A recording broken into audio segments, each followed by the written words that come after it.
Hello everyone.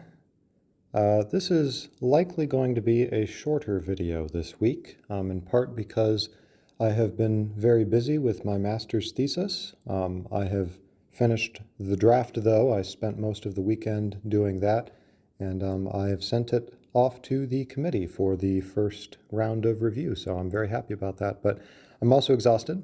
Fortunately, I had most of the script for this written beforehand, and in fact, most of this is taken from a script that I wrote, well, probably a couple of years ago now, around the same time that I was first working on the book that I've talked about, the Nietzsche book. And this was an idea that I started playing around with as I was trying to understand the book, Thus Spake Zarathustra. The main problem I was trying to solve is that there is a tension, it seems, between the concept of what I call the overhuman, the Ubermensch, and the concept of the eternal recurrence. There seems to be a tension between these two because on the one hand, at the beginning of Zarathustra, he is proposing an aim or a goal, and the goal is the Ubermensch, and all that seems to mean or would perhaps mean. But then by the end of the book, he is preaching the eternal recurrence, which would seem to go against that, or at least of the spirit of that. And this is an interesting tension because it kind of gets right at the bottom of the problem of having a goal which would represent a finite progression down a line. For example, with a line you have a beginning and an end, and you start at the beginning and you work towards the end, and when you reach the end, boom, you're done. And you're dead because you completed the course. It's finite. It can't go on forever, but a circle can go on forever, but it seems to be at the cost of making any kind of progress. And so this is the tension between the circle and the line. I could talk at length about that, but in some sense, this is my attempt to try to figure out a way to resolve those two things. Now, the simplest answer would be to say that, well, it's a philosophical novel. He starts with the Ubermensch, but he decides that really it's the eternal recurrence that is what is most important. But I just don't buy that. I don't see that in the book. And unfortunately, I don't have the research in front of me to be able to make my point of that, but you'll just have to take my hunch on this one, that just doesn't make sense. I feel like I don't see a progression in that sense in Zarathustra's thought. It certainly isn't made very clear. It could be there, but I think there's something deeper going on. And I rather suspect that it is it's a riddle, it's a puzzle. And what I'm going to present today is a rather, I admit, a very unconventional solution or attempted solution to that problem, which I think gives a very interesting and deep approach to Thus Spake Zarathustra. But because it's so unconventional, if it turns out you don't like it or you find problems with it, never fear. It's not going to necessarily be a guiding post throughout the course of this commentary. It's something, though, that I wanted to put out there at the beginning because I'll bring it back up at a few key points. But I want it in the back of everyone's mind just because I'm rather proud of it, and I haven't heard anybody else propose this attempted solution. And I'd be curious to do more research in the future to try to establish it, because I think there's something here. So I will actually get into the script now. What I'm going to present here is, I know, a rather controversial theory, or it will be controversial when I present it. Or maybe I'm giving myself way too much credit. You can be the judge. And I'm willing to argue that this is only something you can derive from Zarathustra and not from Nietzsche's other work. I've said before, right, the idea that I think that Zarathustra has an element of artistic inspiration in the strongest sense, and Nietzsche himself makes that claim.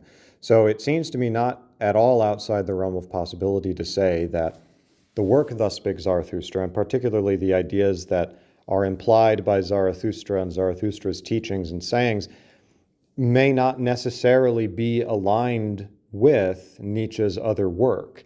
Again, that's something I'd need to do more research on to really establish firmly, but it's just another intuition I have. And this would certainly fit into that. This could be something that Nietzsche himself may not have even consciously realized. I write here, I think it is something that is implicit in Zarathustra, and perhaps it's even a product of Nietzsche's unconscious rather than his consciousness. More research would have to be done to determine this. But I think that the philosophy of Zarathustra makes far more sense with it than without it.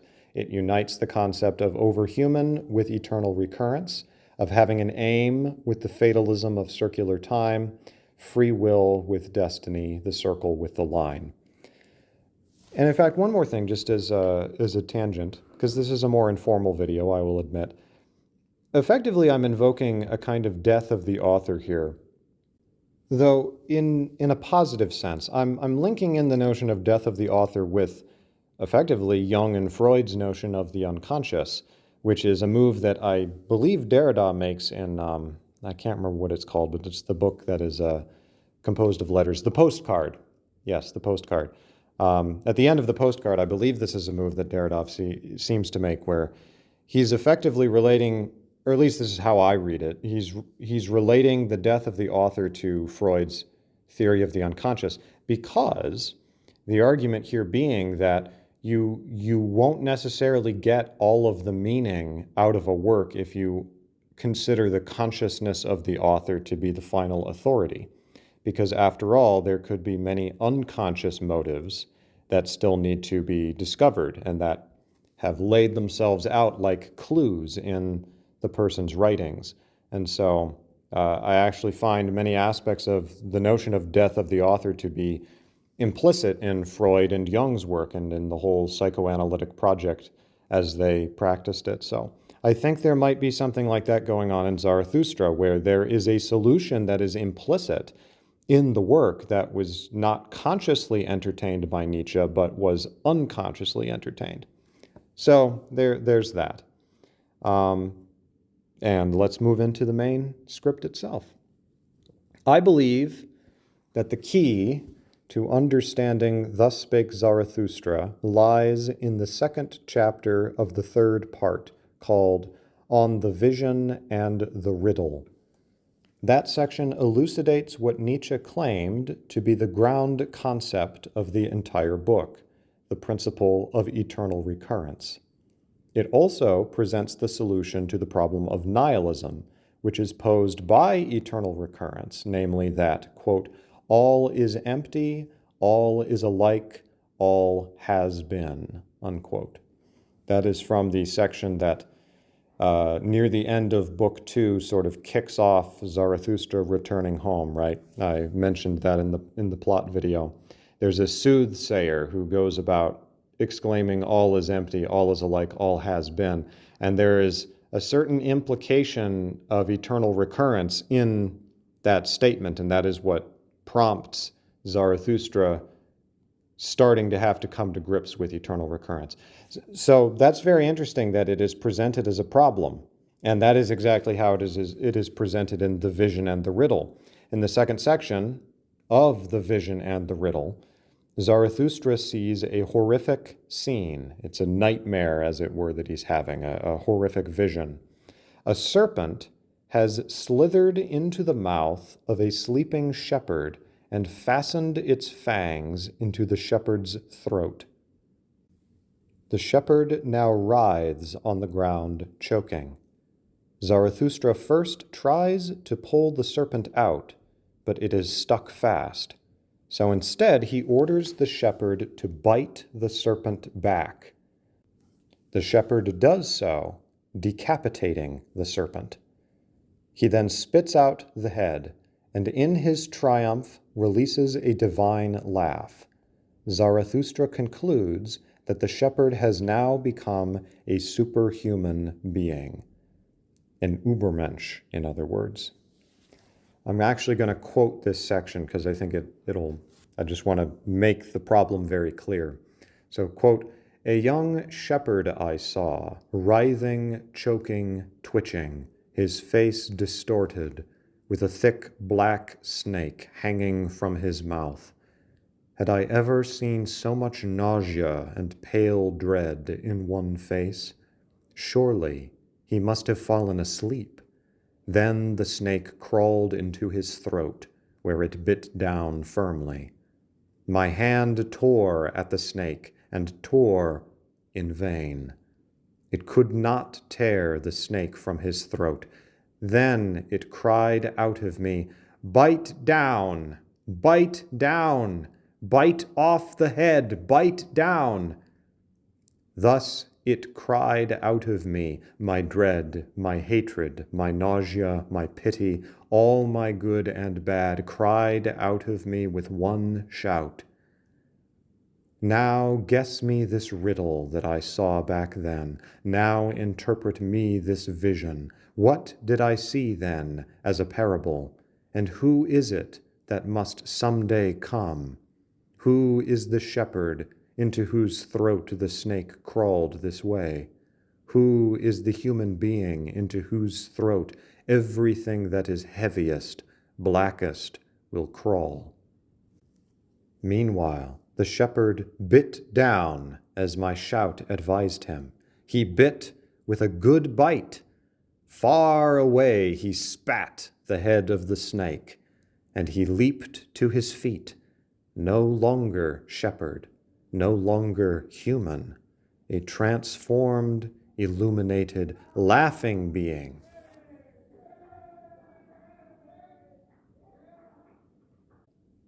Never yet on earth had I heard a human being laugh as he laughed.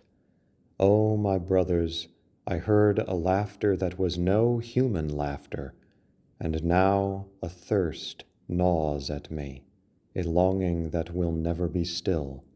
My longing for this laughter gnaws at me. Unquote. Now, I believe that the serpent, by slithering into the shepherd's mouth, thereby forms a kind of perverse Ouroboros with the shepherd's body. The Ouroboros is a symbol of eternity. It is formed by a serpent eating its own tail. This is formed by the shepherd, though the shepherd is eating the head of the snake, because the head of the snake has crawled into his throat and bitten down. All you have to do is have the snake curl around and have its tail wrap around the shepherd's legs, and you have a kind of horrific Ouroboros.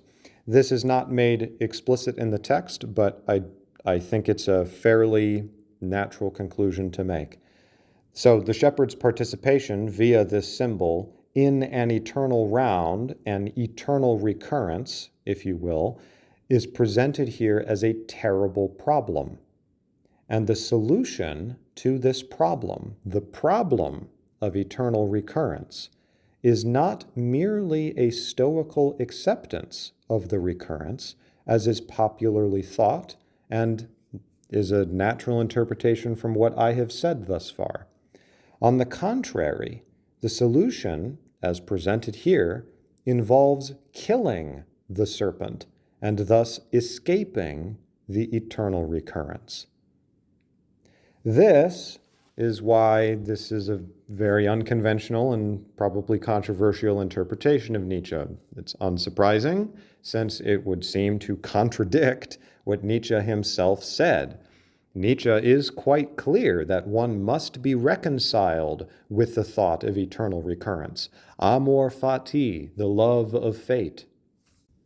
I mean, after all, what was I going on about with all of my talk of Dionysus and being able to make the most out of things? Well, I'm going to get there.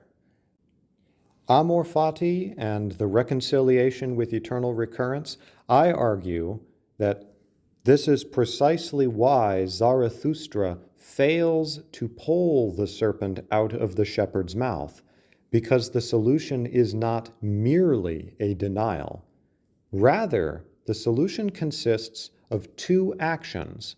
First, one bites into the serpent, and then one spits it away.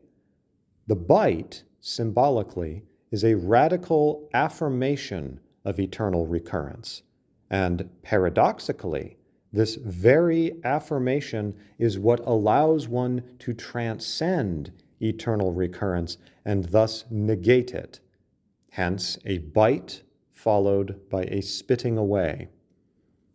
There are parallels here, I think, with Kierkegaard's double motion of faith as he presented it in Fear and Trembling. The prophet Abraham must will a paradox.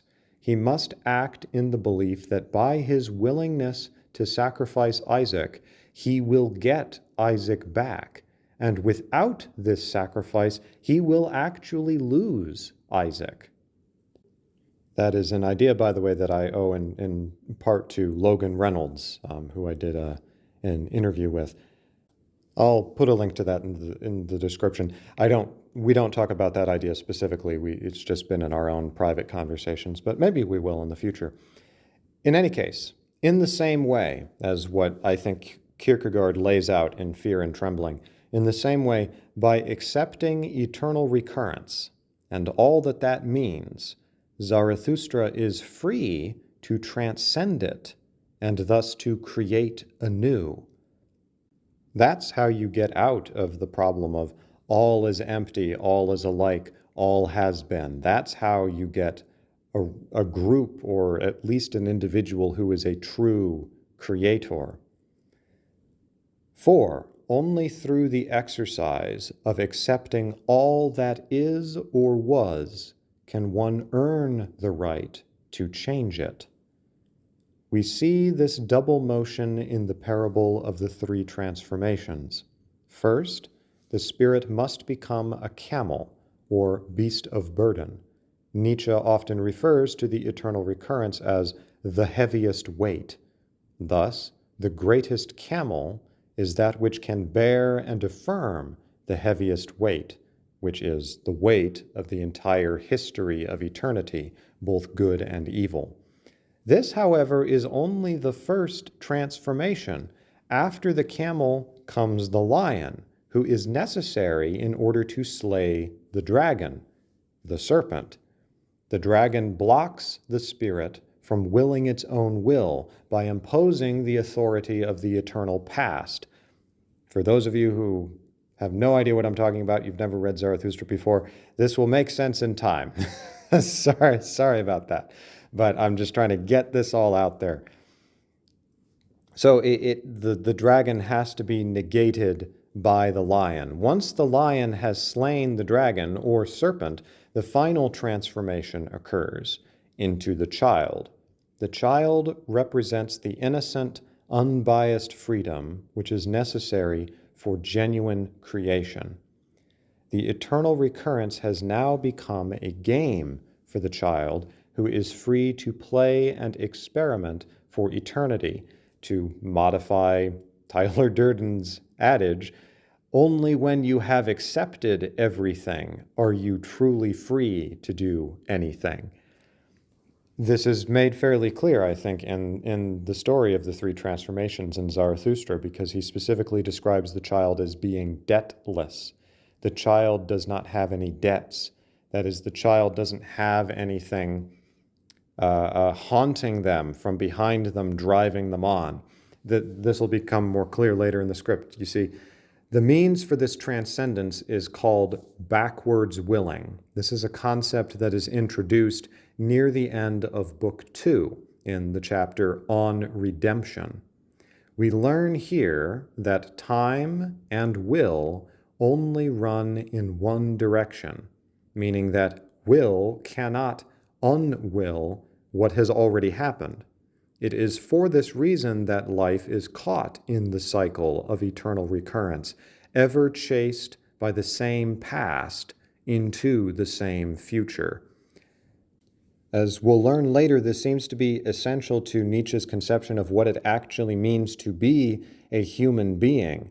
A human being is someone who is driven principally by revenge and regret. They are driven by mistakes of the past that they are continually trying to fix by what they do in the future, and so they chase their own tail around and around. One who could will backward, right, who could change the direction of their will, would be a kind of God. Certainly they would be superhuman. They wouldn't be human anymore. They would be capable of an absolute self-creation and a freedom from determinism. But willing can only go in one direction. How then is backwards willing possible? The answer is actually provided by the eternal recurrence, because if one wills far enough into the future, because everything is a circle that will eternally return, one effectively wills the past. It's like firing a cannonball or throwing a baseball on the moon, right? You throw it so hard that it goes effectively into orbit, it circles all the way around, and then it hits you in the back of the head, right? So the cost of genuine backwards willing and of self-determination, right? The cost of true freedom is that one must will the entire history of existence all the way up to the present moment. You see the paradox here. In some sense, you are saying you're giving up your free will in order to get that free will, because you are saying, I'm going to affirm everything that has and ever will happen because it's all part of the same circle.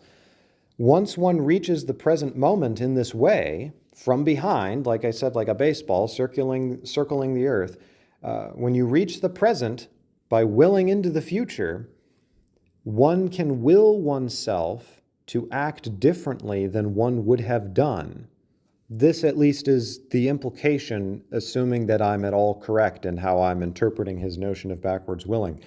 So, to will all the way around, that is to bite into the serpent's head, to effectively eat the serpent's head, but then spit it out, right? You're not just simply swallowing the eternal recurrence.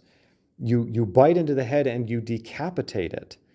The right to self-determination is the overcoming of resentment and the instinct for revenge. We can view this process dialectically. To be merely human is to be driven by one's noes, nays, right? i.e., to be driven by the things one does not like, that one fears, hates, avoids, and that one therefore judges in one way or another evil. One is not genuinely free in such a state, but is determined by what one finds evil. One is chased around the circle by evil in some sense. That might be a little bit more of my own implanting in there, but we'll see as we go through the commentary. One is determined by one's regrets, by resentment, by revenge. The first step to overcoming this state is to become like a camel and to say yes to everything that one fears and hates, usually for the sake of duty or responsibility. That's how it's couched by the camel. To such a spirit, nothing is evil, for everything is necessary. Only after passing through this stage can one give a holy no, as Zarathustra calls it. For one will not be saying no, they will not be rejecting this or that out of fear or revenge, but out of a pure creative will which stands above all things and is able to laugh over them, is not afraid of anything because he is absolute master of all things. You can see connections with Jungian's notion of the integrated individual, someone who has integrated their shadow, right? It's a very similar idea, except Zarathustra's notion has these cosmic proportions to it. It's the notion of saying, I could use that color in my painting, but I would prefer not to. That's not the painting that I'm trying to create, right? You're no longer determined by your shadow in the background. You're determined by your own will. in some sense, your ego and yourself, to use Jungian terminology, have joined. They have become one. So the superhuman would, in some sense, be someone who can affirm the whole of existence consciously. You see, an idea that we're going to be discussing actually probably in the very next video, where I will actually get into the commentary of the first part of the preface of the Spake Zarathustra. One of the things I'm going to get into there, but I'll preview here, is you have the distinction of animal, human, and overhuman, or superman, however you like to translate it. The animal is a being who is unconsciously affirmative. They affirm their own existence, but they do so unconsciously. This is my own kind of approach to Nietzsche's terms, so he would not necessarily put it in these terms. But that is the animal. The animal can effectively accept eternal recurrence. They can affirm the whole of their existence, but that's in large part because they're not conscious of it. The human has become conscious. Their existence has become a problem for themselves. And so they suffer from things like revenge and resentment because they can actually see into the future and they can see into the past, but they can't see all the way around. So they are conscious, but they deny their own existence. Nietzsche often refers to the human being as the sick animal. All the other animals are technically healthy. They're doing just fine in their own mentality. They just go along through their cycles, but not human beings. Human beings are in a transitional state.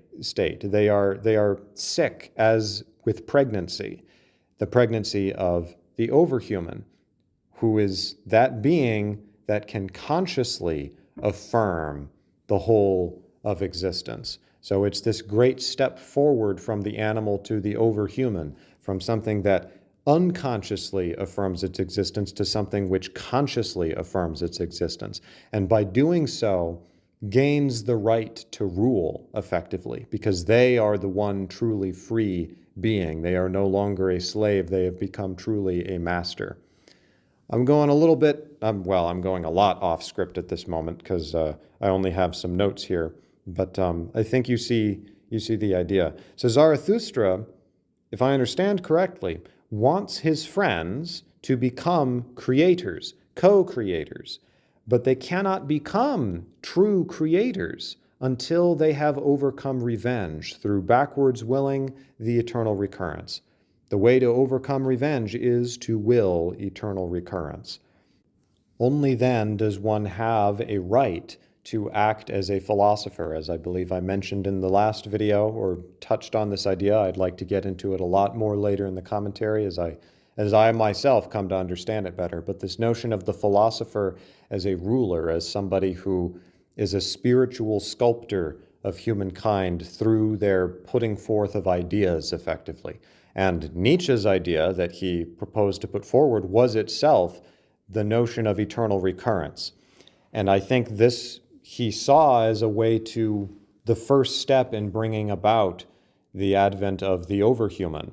By putting out this idea, and the idea of Zarathustra, of someone who did will eternal recurrence, I think he hoped that eventually someone actually like Zarathustra would crop up, possibly millennia in the future. This is something we'll need to get into a lot more later, but you have this idea of Nietzsche throwing the idea out there and just letting it do its thing. It becomes like a meme, right? And I actually think there's something to that. I'd have to do more research, but I don't think you have the trope of the time loop trap, if you will, before Nietzsche. Again, I'd have to check, but I don't think you have it. I think it's only after Nietzsche that you start seeing that cropping up, especially, in the last, couple of decades.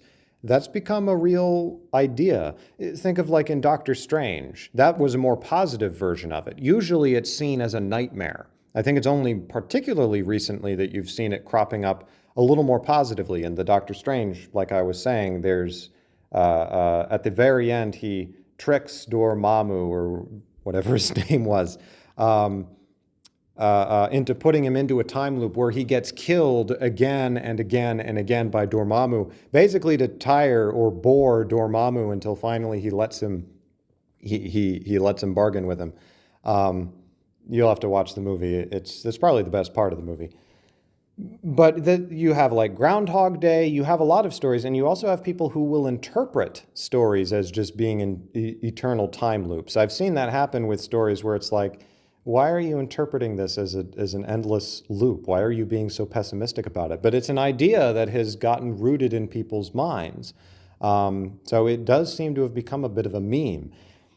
The interesting thing is that Nietzsche seems to have had the idea of he seems to have had the idea that this would serve as a kind of selection tool, almost like a kind of natural selection tool,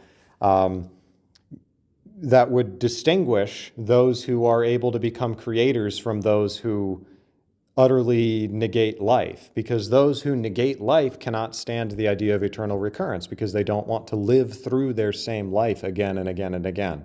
They can't will that. Those who are creators at the same time also want to escape it, but you can't escape it until you are willing to will the entirety of it.